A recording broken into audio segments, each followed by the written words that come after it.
ரேஷனில் சர்க்கரை இல்லை. முன்னாடி காலத்தில் இருந்தது சொல்கிறேன், இப்போ இல்லை. அது ரேஷனில் சர்க்கரை இல்லை, ஏன்னா இப்போ தான் எதுவுமே இல்லையே, அதுக்கப்புறம் தானே இப்போ தான் வரப்போகுது எல்லாமே. ஸோ சர்க்கரை இல்லைன்னும் போது புரட்சி தலைவர் போய் புத்தாப்பு நட்டிச்சாண்டு மறைச்சி வச்சுக்கிற சர்க்கரை எடுத்து கொடுத்தோன்னா மக்கள் எனக்காக பேசுகிறாரு.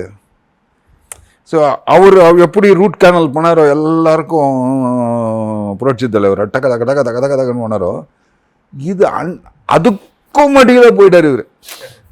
போய் அந்த ரூட்டை வேற பிடிச்சிட்டார் சார்.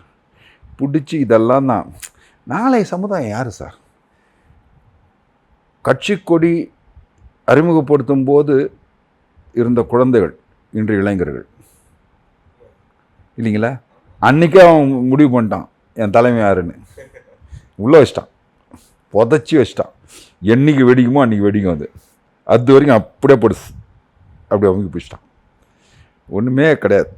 இது எப்போ வருமோ அவர் என்னைக்கு வராரு வெடிக்கும், அவ்வளோதான் அப்படின்றத மாத்திரம் முடிவு பண்ணிட்டான். கொளத்தூர் பாபு கேட்டரிங் உயர்தர உணவு சேவையில் ஒரு புதிய உச்சம்.